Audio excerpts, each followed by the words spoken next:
If your blood runs orange and blue, this is the pod for you. You're listening to Orange and Blue Bloods, hosted by EJ Stewart and Tommy Beer. Let's get to it, New York. Send that man to the All-Star game. What's up? It's Orange and Blue Bloods. EJ Stewart, Tommy Beer with you, an Audacy original, hosted by Audacy and WFAN.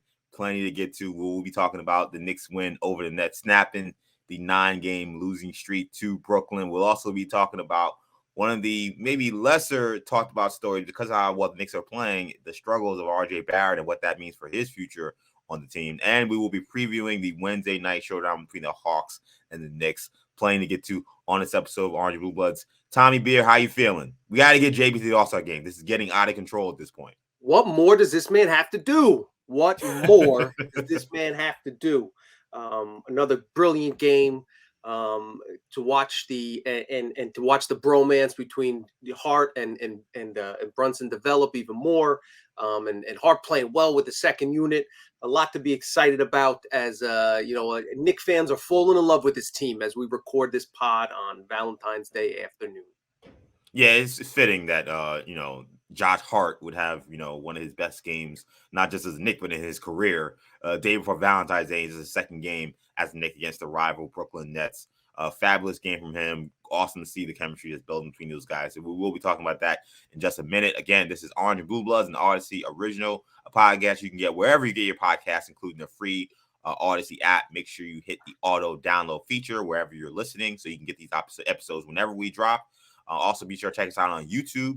We're on the Audacy Sports channel where you can catch not just our segments, but the full episode of Orange and Blue Bloods on YouTube. So make sure you check that out as well. Audacy Sports is where you'll find the YouTube channel. So let's talk about this Knicks win. So the Knicks beat the Brooklyn Nets 124-106. Massive game from Jalen Brunson. Another 40-point burger. This one against the Brooklyn Nets. So that had to feel good. Josh Hart had, again, one of his best games as a pro. 27 points, 10 for 14 from the field, 4 for 6 from 3. The efficiency between those two guys was just phenomenal in this one. A game that was tight through 3 quarters, but the Knicks pulled away late in the third and in the fourth quarter and made this one kind of turn into a laugher. So we could talk about Brunson, and we certainly will. But I do want to start with Josh Hart again because, again, it's so eye-opening just what he's bringing to the table. Obviously, the shot making is great, and we saw how great he was offensively in this game.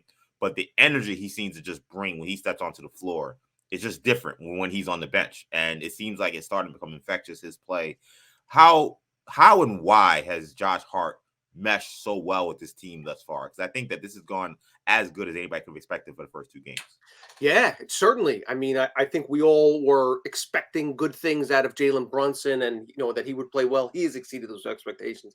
And in a similar fashion, it's obviously a very short sample size. It's only 2 games, but you could not have asked for anything more than and we were higher on Hart, I think, than most. Yeah. People concerned about his first-round draft pick. Listen, Yeah. I think those concerns have been quelled. You can put those aside right now because the Knicks found themselves a rotation piece here that's an important player as they kind of progress going forward, and we'll see how it all shakes out. Again, keeping on the Hearts and Valentine's theme, this is the honeymoon phase, but it certainly has been an enjoyable honeymoon this far. And in terms of the reasons for the success is the reasons that we were optimistic, even if cautiously so, when they acquired him or even discussed potentially acquiring. He just brings the things that you need to win and that this Knicks team in particular needs to win. Defense on the perimeter, rebounding, especially on the defensive glass. Knicks have plenty of good offensive rebounders, but sometimes their guards can give up too many long rebounds and they can get taken advantage of that way. And, just filling the holes, patching up, defensive mistakes. He's loud offensively, even taking fouls. There was one play where he really fouled Nick Claxton hard instead of letting him get a layup. That's something we haven't seen enough. Just those smart basketball IQ decisions that have led to, every coach that Hart has ever played for has raved about him, from Jay Wright to Chauncey Billups, calling him literally the heart and soul of the team a few months ago. And that's kind of what we've seen from the Knicks. Really, the 3-point shooting was the biggest question mark we had. I look back on the numbers.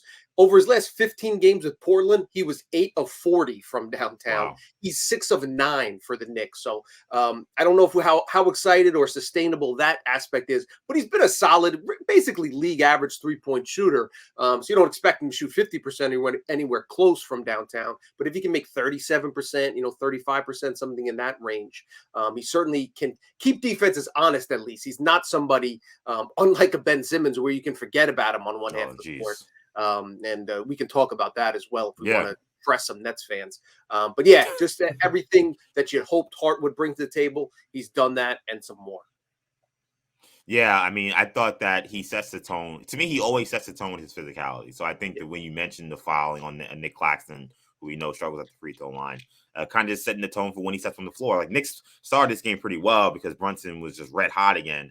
But as that second quarter kind of got out of hand, the Knicks got down a little bit in that second quarter. I think they kind of came back partly because Hart kind of reset the team. The way he played in the third quarter, obviously in the fourth quarter, was just spectacular. And he just brings an edge. I think that in some ways, I think that even though maybe Grimes and maybe Barrett have more talent than him, I think he's such more of a veteran and he's had so much more experience and he has a higher basketball IQ than those guys right now, that in some ways he's more effective than those guys right now.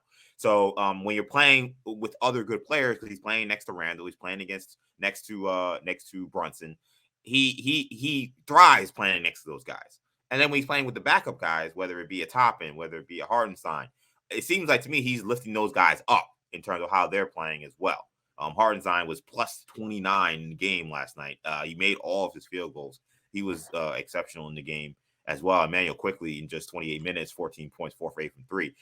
He's played well next to Josh Hart. So it really feels like just his presence on the floor. We kind of forget that this is a pretty young team, at least the players that are playing. Fournier and Rose are the oldest guys on the team. Those guys don't get any minutes. So everyone else that's playing are essentially young players. You could say maybe Randall and Brunson are maybe in their prime. But any kind of veteran presence you could bring on a team like this is going to help. And I think, to me, this is feeling a lot like what the Derrick Rose trade was the first year the Knicks made that trade, where Knicks were playing pretty well, but it was clear they needed some like veteran seasoning, a guy who's been there before, and a guy who kind of just knew what it took to win. And Rose came in, and you see how he just changed the team. Like, the team went from being a team that maybe can make the playoffs to, okay, this is like definitely a playoff team that can maybe get to that fourth spot potentially, which is what they did. This Josh Hart trade feels like that. You got a guy who's a veteran who knows what he's doing, and now you look at his team and say, okay, this was a decent team that maybe they could sneak into the playoffs. Now you say, okay, this is a pretty good team, and now you wonder what they could do once they actually get there. 100%. And we'll have plenty of time to talk about it over the next 2 months. And we'll talk about it next week when there aren't games, games to discuss when teams are off in the All-Star break. But just thinking big picture, if you're one of those top 4 or 5 teams in the East, you do not want to play this Knicks team in the first round. And no. I think that's what Tibbs wants. I think that's the identity he's tried to preach since day one. And now he has the dogs to put out there. You do not want to. They'll definitely be the underdogs, and it'll be a fight to win a couple of games and let alone win the series. But again, they're going to compete, and they have a puncher's chance. As far as Hart goes, and you mentioned Hartenstein as well. Like, those guys complement each other's game terrifically, just pair so well. We saw Hartenstein hit Hart with the backdoor pass for a layup, threw one pass a little bit low, but expect to see that a lot more. Hart's a good cutter. Hartenstein's a great passer, especially from the high post, sees the floor well, plays really well by other players with high basketball IQ, like Emmanuel quickly. The Hart J Hart combo has locked 48 minutes together over these first 2 games. Knicks are plus 36. They've outscored their opponents by 36 points. The offensive rating is something like 154. Again, small sample size, artificially boosted by Hart knocking down every shot that he takes. But there's the defense is going to be consistent. That's something he's going to bring every night. IQ, again, He's kind of lost in the shuffle with the Villanova brothers hoopla, but he continues to do all the right things. His defensive, his mind defensively, the way he can double down, dig down on big guys in the post and run back and find the open shooter is just really something that you don't see every day. So it makes him a very valuable contributor. We know he's going to knock down threes, so he's going to contribute on both ends of the floor. So there's just a lot to like there. The Rose point is a very good one. Somebody had mentioned on Twitter, is this the best midseason acquisition since, and then you could definitely put Rose in that conversation. To your point, the reason why the Knicks are not just trending towards not just a play-in team, but a playoff team potentially, and a scary playoff team at that, is they've had the best midseason acquisition in outside of Rose in many a year, and the best free agent acquisition they've had potentially in the franchise's history. It's up there with the Allen Houstons and the Masons and the Starks and those guys, and Brunson. Again, small sample size, still has a ways to go. But we know the Knicks have not had much success in the free agent market, especially this millennium. So, you pair those two guys together, the chemistry they have, the chemistry Hart is already creating with Hartenstein. And Knicks fans are optimistic, very optimistic, and they have reasons to be so. This is a fun team to watch, an exciting team to watch. And it seems like they're hitting their stride right now. So we'll see if they can keep it up. Yeah, and you mentioned the Brunson signing. I mean, I've been saying since December, I think one of our first episodes, I first brought topic, hey, is Brunson the best free agent signing since Allen Houston? I mean, now that's starting to become more and more like a reality. 40 points in this game. And he's starting to make this look easy. That's what's kind of scary. And I tweeted last night, I was like, look, we kind of forget Jalen Brunson is 26 years old. Again, because some of these guys have played in the league for a long time, we kind of think these guys are older than they are. I mean, he's entering his prime. He's not even really in his prime yet, per se. There's a chance that maybe another step to his game that he can reach. And what we talked about kind of before we recorded today is what I've seen from Brunson is he's, whenever there's a big game or a big situation, it seems like he can tap into a different level of his game than we see normally when he plays, which is already a pretty high level. We saw it in the playoffs with Dallas, where it became, it was time to pay up, and he knew he was going to have a big playoff series to get the money he wanted in the offseason. We saw how he played against Utah. We saw now he has not made the All-Star game. It's a catastrophe that has not happened. And we've seen since not making the All-Star game, the numbers he's putting up, they're like Dame Lillard, Steph Curry type numbers. I mean, he's playing at an elite level when it comes to point guard play. When I start to look at the rest of the point guards in this league, he ranks way higher than I think maybe people would have said coming into the season. I think if you told someone, hey, maybe he's a top 10 point guard, some people would roll their eyes. Some people would say, I don't know about that. I mean, he's locked top 10 point guard right now, but now I'm wondering, hey, is he top 7? Is he top 8? Is he top 6? Like, he's playing that well right now. I mean, how do you rank Brunson with the rest of the point guards with the way he's playing so far? Yeah, just and to your point, the fact that last year at this time, 13 months ago, he was a 6-man on a middling, on a 500 team, and still, we've said it before, and we'll say it again. It's mind-boggling that the Mavs had this guy in their building for 3.5 years. And Rick Brunson came to him and said, last January, and said, listen, before we figure out in the offseason, 4 years, $55 million, we'll sign it. And the Mavs said, nah, we'll wait. We're good. And you have to it's amazing that they made that mistake, and they're paying for it dearly, and it's benefited the Knicks a great deal. In terms of his production, this month has been off the charts. Since it just happens to coincide with the league's announcement of the All-Star reserves. That was February 2nd. Knicks have played 6 games since then. Brunson averaging 32.5 points, 6.3 assists versus just 1.2 turnovers. It's something we don't talk about enough, is how well he takes care of the basketball, while shooting 60.9% from the floor and 55.9% from downtown. That's mind-boggling efficiency. Last night, the 40 points, 0 assists. First player in Knicks franchise history to score 40-plus points while shooting above 70% from the floor without committing a single a single Yeah, turnover. turnover. Yeah. Right. Yeah. Just the 14th player in franchise history to match those numbers. 40 points, 70% shooting, and 0 turnovers. This month he's averaging more points than Joel Embiid. He's averaging more assists than Fred VanVleet. He's shooting a higher percentage from the floor than Giannis Antetokounmpo. He's quite literally playing at a level I don't know we've seen. Marbury never played at this high. Do we have to go back to Walt Clyde Frazier, for a 2-week or a month stretch from a point guard? We might have to. That's as well. Michael Ray Richardson. We got to. There's some conversations to be had. Yeah. Just as well as he's playing. The question you bring up is a very interesting one as far as best point guard in the NBA. When you have that conversation, is it Jalen Brunson's been better than Trae Young this year by any standard measure, period, point blank, far more efficient. They both have flaws defensively, but just he's been a better player. Does that if we're saying if we're ranking the top 10 point guards this season, Brunson's far ahead of Young. If you're talking about best point guard in the NBA, 9 out of 10 GMs, I assume, would still take Young, considering his age, scoring ability, ability to distribute, all those other things. I'm not saying that's right. And again, when you factor in leadership, ability to perform on the big stage, Young has also played really well in the postseason as well. All that stuff gets factored in. But there are very few point guards that have played better than Jalen Brunson this season. Outside of Steph Curry, John Morant, I'm not sure if you can say anyone definitively has had a much better season than Brunson. Yeah, Steph, Ja, I say definitely.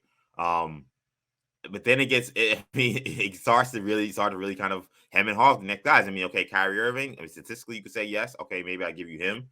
Right. What do we think about Tyrese Halliburton? I mean, Halliburton, great assist guy. Brunson, a better scorer. What do we think about De'Aaron Fox? Their numbers are pretty similar. Both guys are having tremendous seasons, but I don't think Brunson's that far off. James Harden, is he a true point guard? Like then you get into the questions about some of these other guys where it's like, are they even real point guards?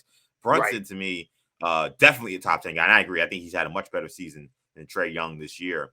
And to think about even just how the point guard landscape changed in the offseason, or even think about the last few seasons. Like Milwaukee had to give up 3 first-round picks to get Drew Holiday. Like the Hawks had to give up 3 first-round picks to get another point guard in Dejounte Murray. Like the Knicks just signed this guy with cap space.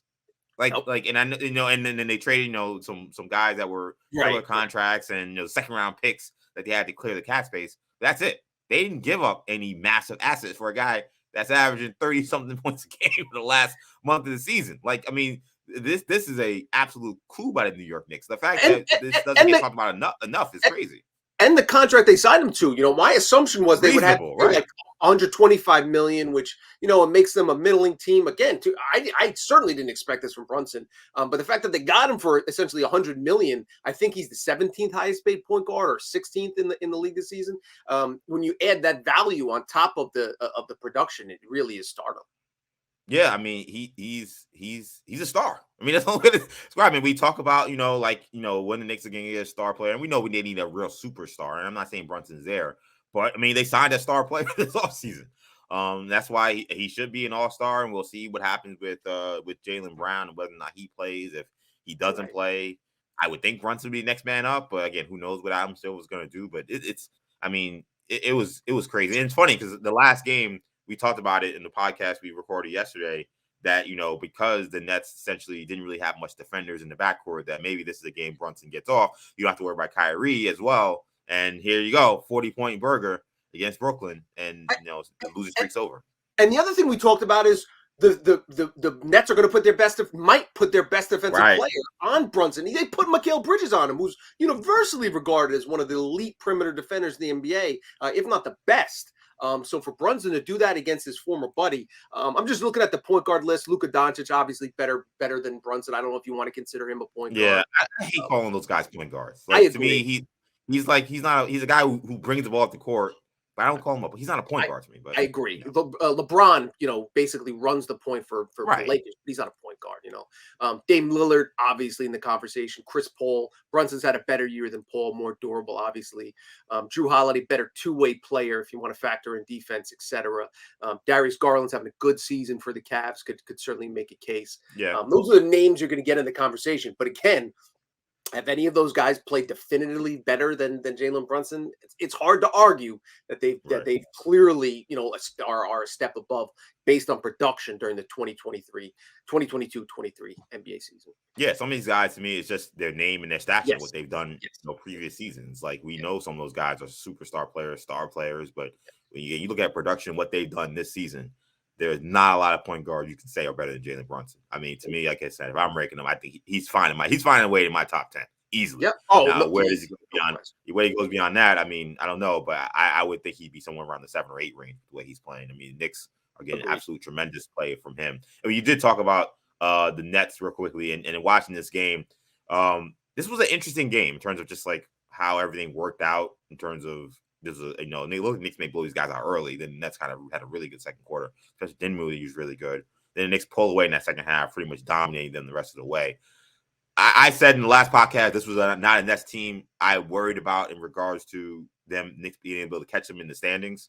Like last night was just confirmation for me that this is a good Nets team, but that they're going to have problems. I feel like closing games when games get tighter in the second half, fourth quarter, when you need to get buckets, when you need to stop a certain star player who's just going off. You need to have somebody that can answer that. And to me, like that game last night showed that they don't have that player. And they'll beat a handful of teams who were just by how they defend, how hard they play, how together they play. 'Cause I think they played a pretty good game, but they're going to have trouble against really good teams. And I think that when you look at these standings now, only 3 get back in the loss column. The Nets are going to be a little bit of trouble to stay out of that play-in. Agreed. They're a scrappy bunch. They play the right way. They share the ball. They're good defensively. They knock down 3-pointers. At least they certainly did last night. It's kind of funny. And we talked about on Monday. They're reminiscent of that 2018-19 Nets team that before they got Kyrie, up and coming players, and Yeah. the funny thing now is the Nets have all these great ancillary pieces. Now they need a superstar like KD or Yeah, or exactly. Harden or somebody to kind of be that closer for him. So that's going to be the question for him. There are going to be nights where Dinwiddie plays as well as he did in the second quarter. In the fourth quarter, Mikal Bridges played poorly, especially on the offensive end last night. He'll play much better in games ahead, and they'll compete and they'll stay in games. But you're right. They're only I believe they're 2 games ahead in the standings now, ahead of the Knicks. I can double check that real quick. Yeah, 2 games. Yeah, the 3 back in the loss column, but 2 games overall, I believe. Right. So, are they going to, assuming the Knicks play a couple games, they're 5 games over 500 through 55 games right now, or 54 games, whatever the case might be. Are the Nets going to be able to match that? Are they going to be able to play above 500? Assuming even the Knicks play 500 ball the rest of the way, it's going to be a challenge for them. I don't think they're going to lose 6 in a row. But stringing together that 18 and 2 20-game run that they had is not coming anytime soon. With KD and Kyrie no longer there. So I think there's a very realistic possibility, if not a probability, that the Knicks can make a significant run at the Nets. Last night mattered, obviously, to bring them within 2 games. And they play again, I believe, one of the first 4 or 5 games after the break is back in New York against Brooklyn. So that again will have increased significance as we start calendar watching. The other thing to note. Heat lost last night to Denver. And the Hawks gave up 144 points to the Hornets and lost. So now the Knicks are just a half game back of the Heat for that. The Heat are in the 6th seed, and they're 2.5 games ahead of the Hawks.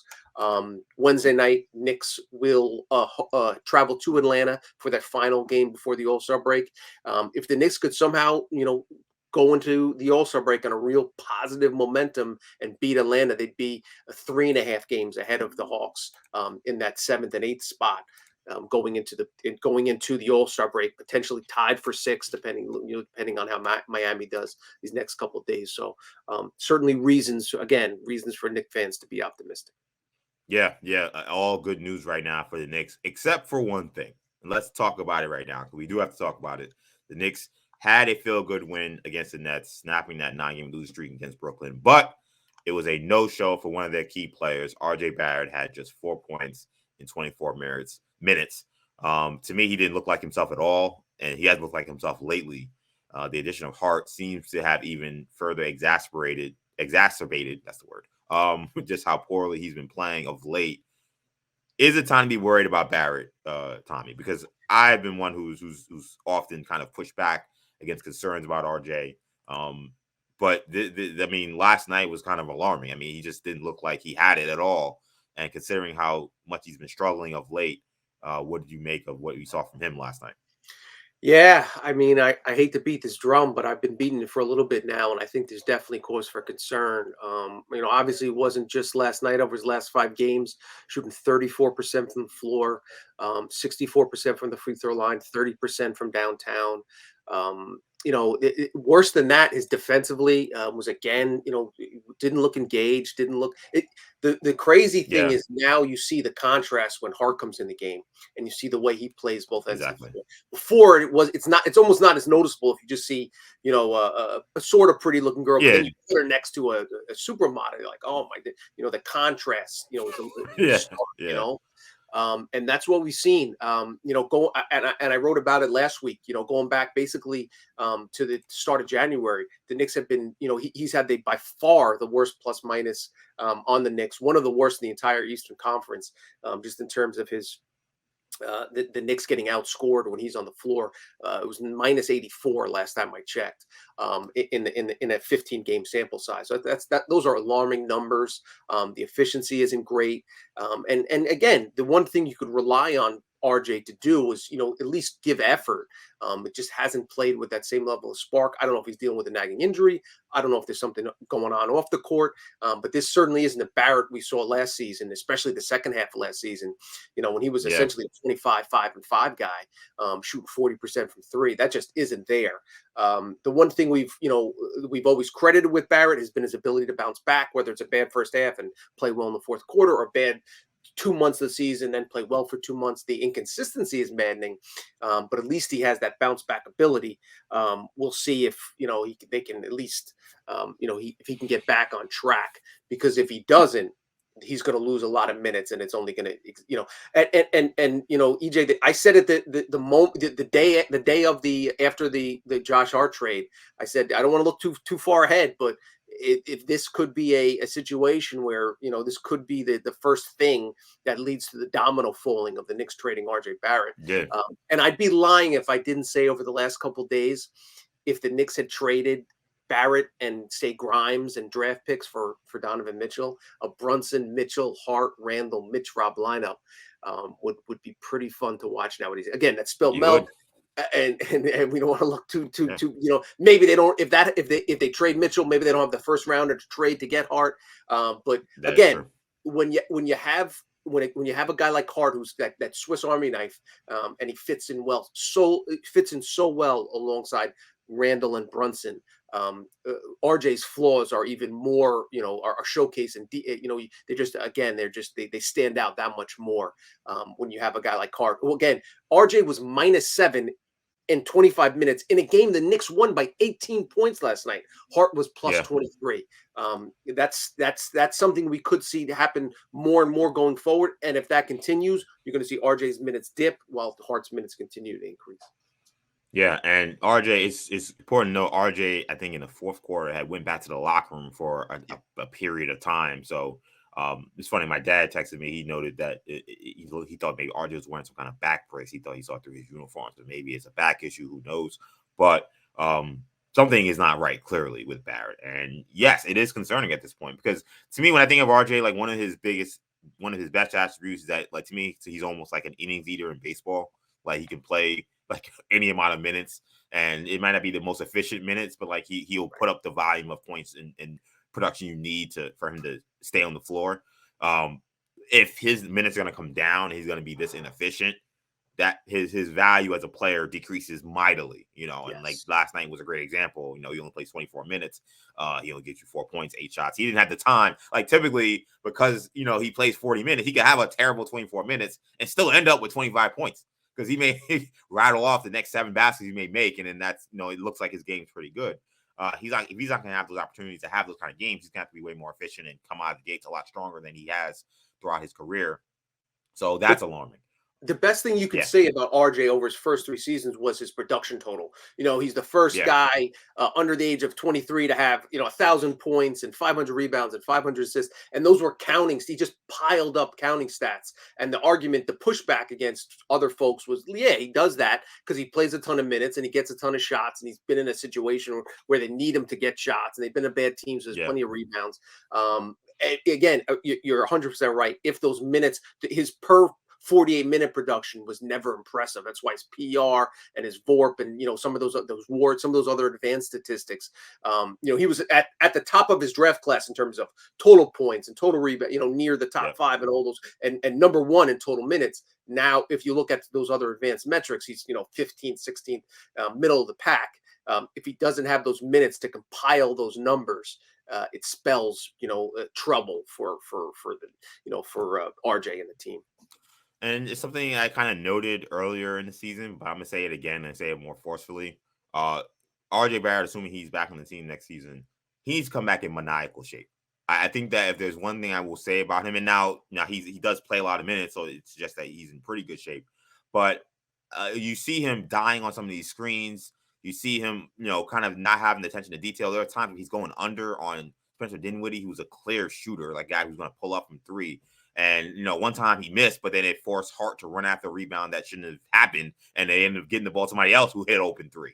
And I think to me one of the problems is he's because of the production he's supposed to bring offensively, he's giving out everything he's got offensively. His defense has suffered, I think, because when I think about some of the best two-way players, Jimmy Butler, guys like that, those guys are in tip-top, like phenomenal, like top 1% shape. I can't say that about RJ Barrett. I just can't. I don't think he plays that way. I don't think he plays that hard on a night-to-night basis, on a possession-to-possession basis. Like, you see the energy Josh Hart plays with. See how physical he is, how much he runs after loose balls, how he's playing every possession like it's his last. I just see too many possessions with RJ where he's in the area, but it just feels like he's a step slow. It just feels like for some reason he just can't move his feet fast enough to stay in front of guys. I don't know how many times whether it was Cam Thomas or Dinwiddie just went right around him. And it's just like, I just think that to me, it seems like he's hit some kind of physical wall this year. I think part of that is because of the responsibilities he's had with trying to be a two-way player. I don't think he's in the shape to do it. I really don't. And I think that that's a big issue. Randall, I think one of the differences we saw from this year to last year is that he is in better shape this year than he was last season. The year before was all NBA season. He was in this, again, similar top 1% type physical conditioning, and he had the best year of his career up until that point. RJ needs to do whatever the hell Randall did that season and get himself in that kind of shape next season. I think that's going to be crucial. I know Tibbs had challenged Derrick Rose this year to get in the best shape of his life. Didn't seem to work for Derrick Rose per se, but he's issued those challenges before to Randall and Rose. He needs to issue that challenge to Barrett and say, hey, you need to drop 5-10 pounds. You need to come in the best shape of your life because your minutes are demanding it. Like your minutes are going to be on the line for you if you don't come in that kind of shape, because I have other guys who can come in and contribute. They got to issue the challenge. 100%. And the one thing RJ has, go work in his direction is he's still 22 years old. He's not going to turn 23 for another couple of months. So certainly, these are typically things you can kind of work out in college and in years gone by. RJ never had that that luxury. So he's come in right away and performed and exceeded expectations early on. Yeah. Now he's failing to live up to those expectations he built up over his first 3 years in the league. And it's on him. Again, you sign a near max contract, $100+ million contract. The expectations are going to be ratcheted up, and it's on you to deliver. He hasn't to this point. Of greater concern is things are not only not living up to expectations, they're trending in the wrong direction. Maybe he needs a reset, going to the Bahamas, wherever he's going to go for the All-Star break. Will potentially maybe help him out, but that was it's funny. I just thought of it now. That was a question that people were asking prior to the start of the season. Can RJ Barrett make an All-Star bid this season? Like, is he on that trajectory? Yeah, I thought he would. Yeah. And he just certainly has been anything but thus far. Yeah, I mean, think about again Jimmy Butler, Jalen Brown. Like, think about the physical conditioning those guys are in, and you ask yourself, is RJ anywhere near that? I say absolutely not. Like, I'm just being honest, and I don't think there's any reason why he can't, but he's gonna have to dedicate himself to that. I think he dedicates himself to being available. I think he plays through injuries, plays through sicknesses. We don't know that. I think he dedicates himself to being there for his teammates, regardless of how poorly he plays. But I think that that's the next step in his game. He wants to become the star player that I know he wants to become. I think he's got to get in much better shape next season. So let's get to this game. That will be the final game, as Tommy mentioned, before the All-Star break. The Knicks play their last game against the Atlanta Hawks in Atlanta on Wednesday. The Knicks have, the Hawks came off a brutal loss to the Hornets, in which they've given up 144 points. Speaking of teams that didn't do much during the trade deadline outside of the move for Sadiq Bey, I just don't know what the Hawks are doing. I mean, they've been trying to trade John Collins for it feels like 5 years, and they signed him this offseason and still were trying to trade him this trade deadline. He's still on the team. I just don't know what to make of the Hawks at this point, but they will be facing the Knicks on Wednesday. The Knicks, as Tommy mentioned, 2.5 games up on the Hawks for that 7th spot. It feels to me that this dynamic with these two teams, it feels like it's changed a little bit with Josh Hart. I'm not saying Josh Hart's obviously a star player or anything, but the Knicks have had so many challenges guarding the Hawks players, particularly when Mitchell Robinson has been out there. But it feels like now with Josh Hart and the multiple positions he can defend, the Hawks don't look as daunting a challenge for the Knicks as they did maybe a week ago. Do you agree? Yeah, I mean, listen, I think that the Hawks, one of their great strengths, obviously outside of Young, was they're strong, they're bigs. DeAndre Hunter's a great, tremendous defender. Clint Capella obviously can control the paint. Okongwu has played really well in spot minutes at times. And now they just added Sadiq Bey, another sharp shooting 4, where they're trying to work into the mix. As you mentioned, that the John Collins situation remains, it seems like he's the most popular name on the trade deadline, every trade deadline during the offseason, and yet he's still a Hawk. So we'll see how that turns out.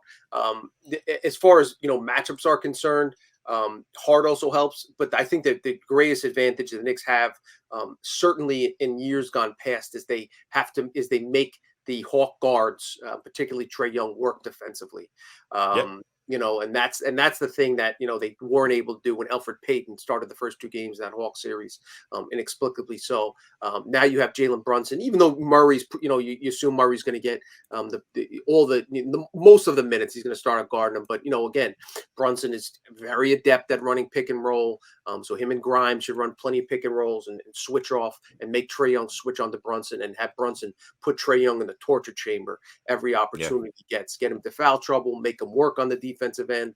And to Tim's credit, I feel like we've seen a lot more of those 1-2 pick and roll actions with whether it be Quickly, whether it be with Quinn Grimes. I've been yelling about it again pretty much since we started this podcast, but I feel like over the last 2 weeks, 3 weeks or so, they've been running that stuff a lot more.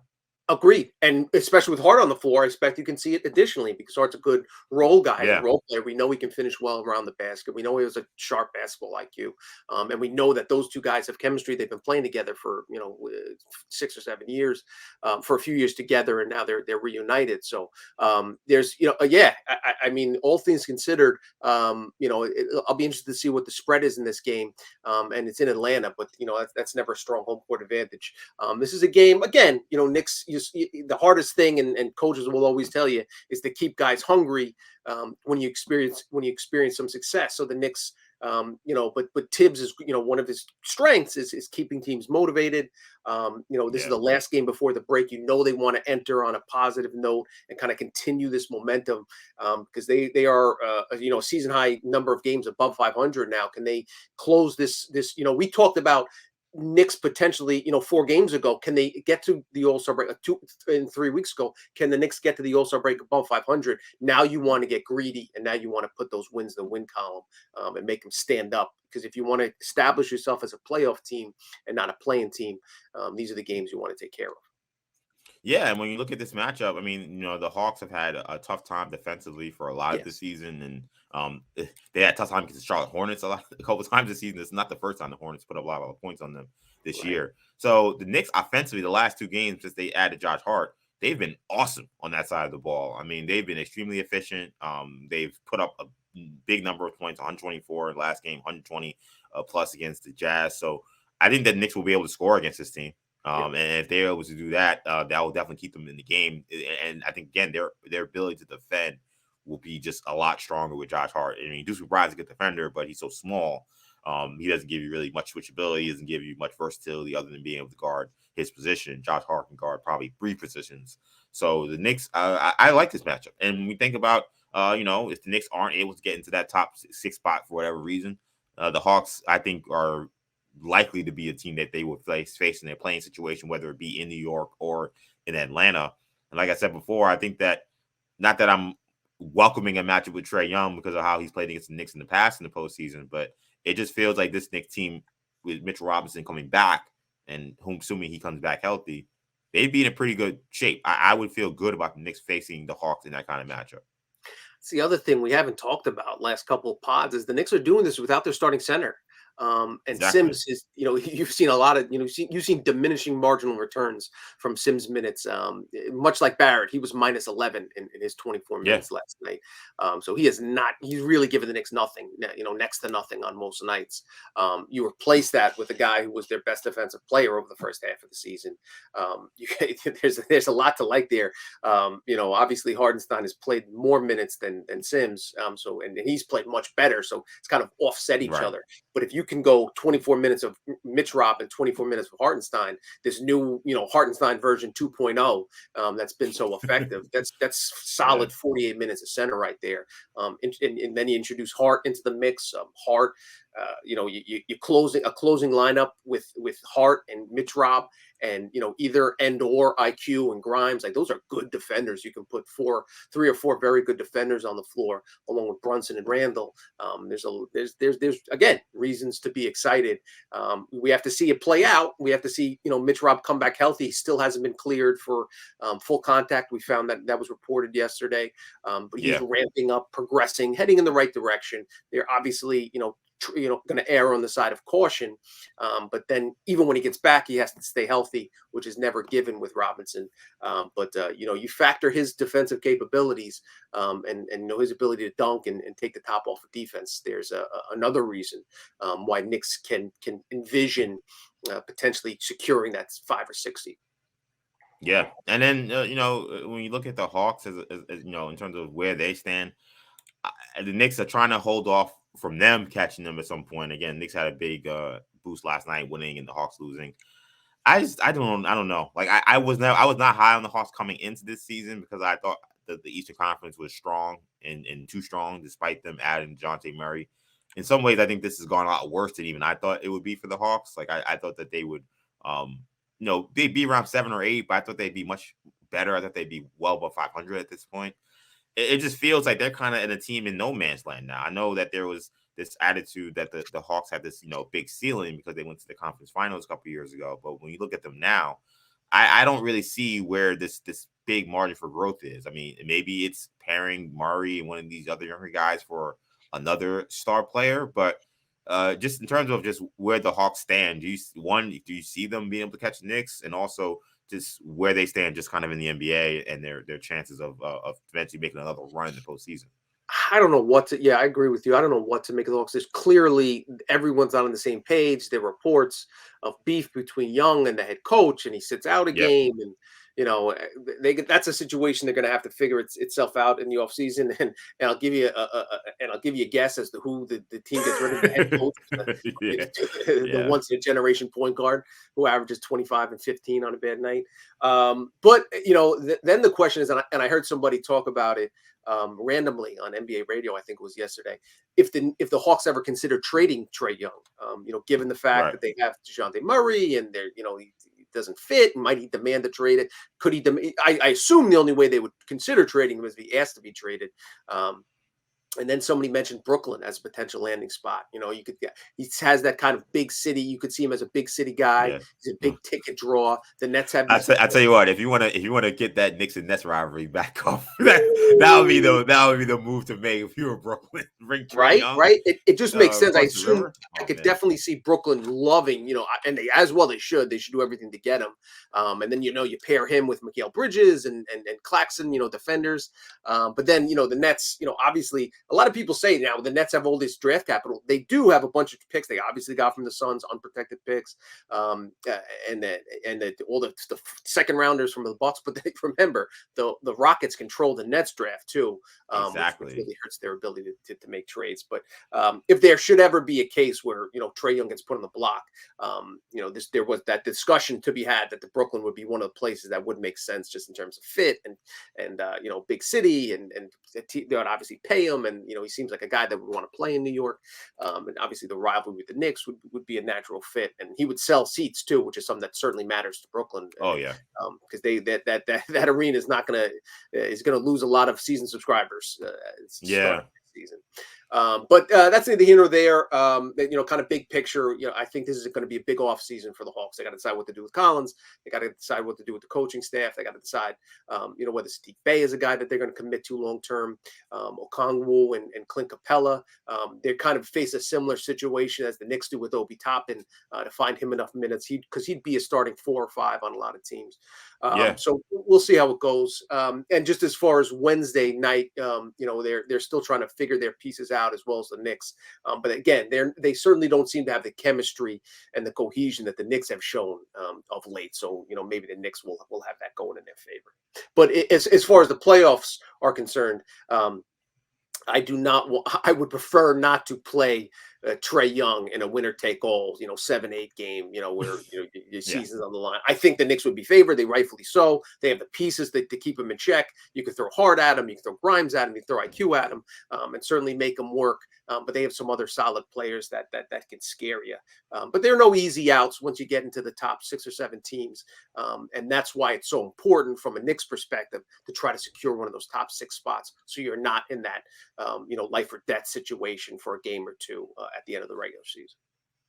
Exactly. Knicks Nets Wednesday 7:30 at the Highlight Factory over in Atlanta. Should be a good one. It always is a good one between the Knicks and Hawks. So looking forward to that one. But that's going to do it for this edition of Orange and Blue Blood. Thank you guys so much for listening to us once again. Tommy, let people know they can find you. At Tommy Beer on Twitter. You can find me, EJ_Stewart on Twitter, Action EJ on Instagram and TikTok. That will do it for today's episode. Of course, this is an Orange and Blue Bloods and Audacy original that you can get wherever you get your podcasts, including the free Audacy app. Make sure you hit the subscribe and auto download feature on your streaming service so you can get these episodes whenever we drop. We have one more dropping this week, so keep your ears peeled for that. Also, be sure to check us out on YouTube. We're on the Audacy Sports channel. We can catch not just our segments of these episodes, but also the full episode as a whole. So make sure you check that out as well. You can find that on the Audacy Sports channel page. But that'll do it for now. Thank you guys so much for checking us out. For Tommy, I'm EJ. Take it easy, guys. Peace.